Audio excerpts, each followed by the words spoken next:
Hello student, welcome to our channel Edudream classes. आज हम पढ़ने जा रहे हैं एवोगैड्रोस लॉ। एवोगैड्रो लॉ को पढ़ने से पहले आइए समझते हैं बर्जीलियस हाइपोथेसिस को। बर्जीलियस ने हमें बताया था under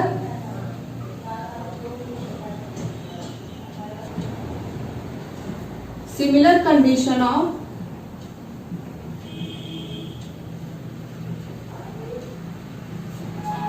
temperature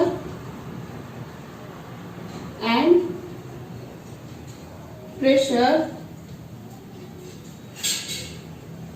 all gases contain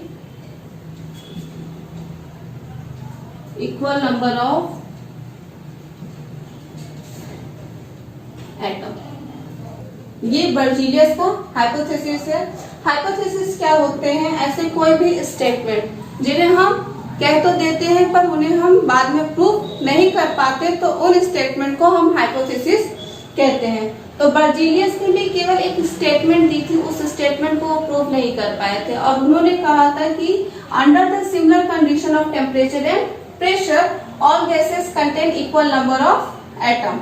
मतलब एक सिमिलर टेम्परेचर एंड प्रेशर की कंडीशन पर हम किसी भी गैस को ले लेंगे, उनके अंदर equal number of atoms he present होंगे।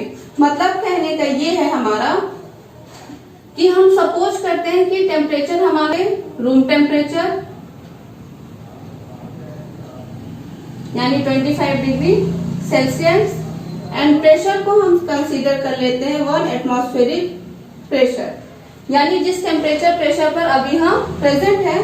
इस केस में हम कोई सा भी एक गैस ले लेते हैं। अगर हम हाइड्रोजन के गैस को कंसीडर करते हैं तो इस टेम्परेचर एंड प्रेशर पर अगर हाइड्रोजन गैस के पास 1 लीटर हाइड्रोजन गैस में, ऐसे समझते हैं 1 लीटर हाइड्रोजन गैस में अगर 2500 एटम्स होंगे, तो अगर हम दूसरे क्लोरीन गैस को कंसीडर करते हैं और इसका भी वॉल्यूम अगर हम 1 लीटर लेते हैं, तो ये भी क्या होगा, ये भी 2500 एटम्स को ही कंसिस्ट करेगा।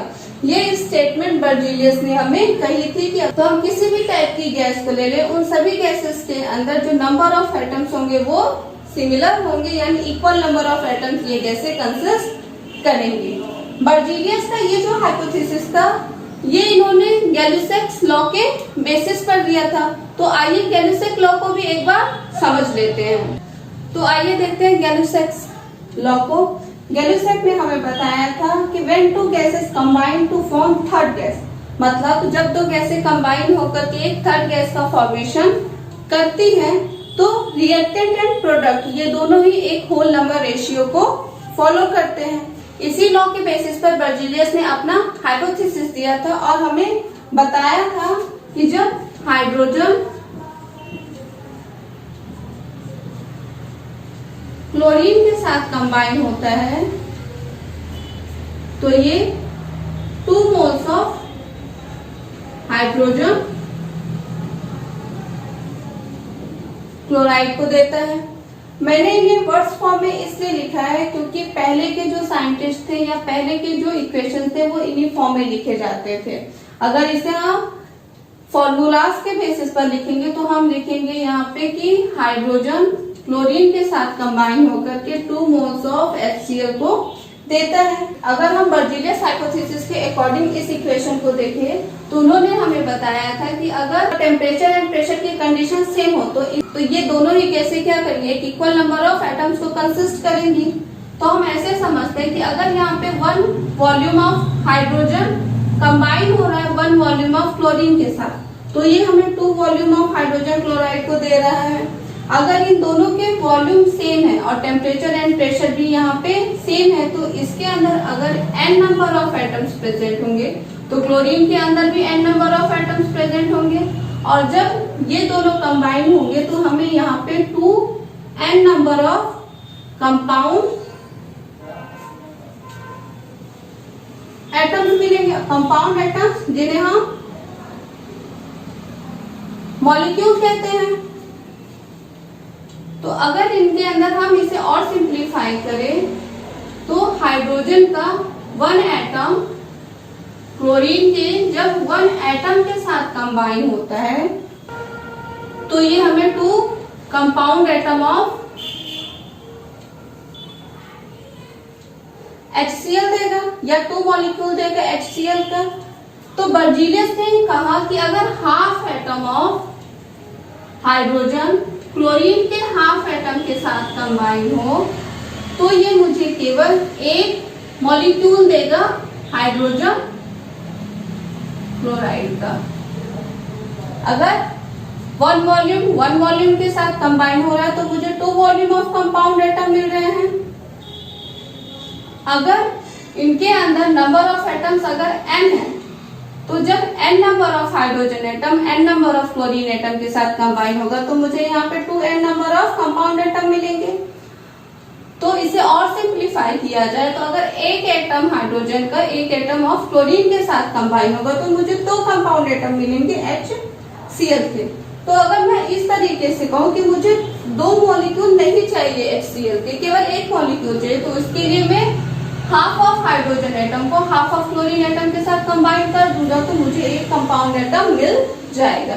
ये तो बर्जीलियस ने हमें समझाया था।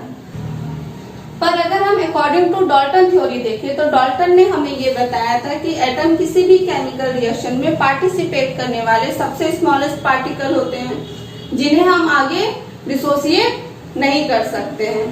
अगर हम एक एटम को डिसोसिएट नहीं कर सकते हैं तो जो एटम होंगे वो कभी हाफ नहीं हो सकते हैं और ये बर्जीलियस हाइपोथेसिस के लिए ड्रॉबैक बन गया, जिसके कारण बर्जीलियस का जो हाइपोथेसिस था वो प्रूफ नहीं हो पाया था।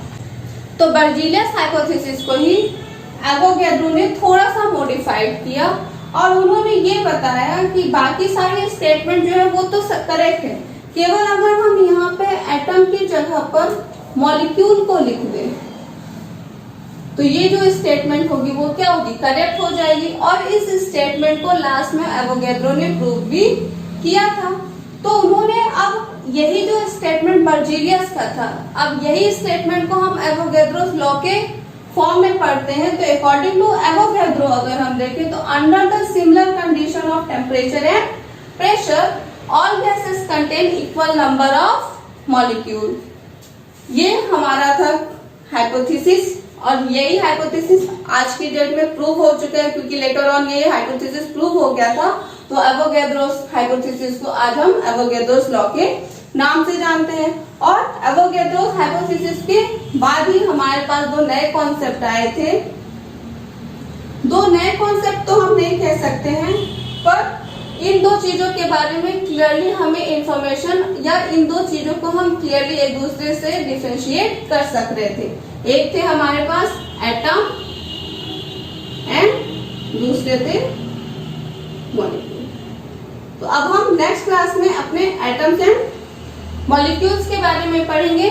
तब तक पढ़ते रहिए, नोट्स बनाते रहिए और वीडियो अगर पसंद आई हो तो उसे लाइक, शेयर एंड चैनल पर अगर आप नए हैं तो सब्सक्राइब करना नहीं भूलिएगा और बेल आइकन को प्रेस जरूर करिएगा ताकि अपकमिंग वीडियोस की जो नोटिफिकेशन है वो आपको मिलती रहे। Thank you.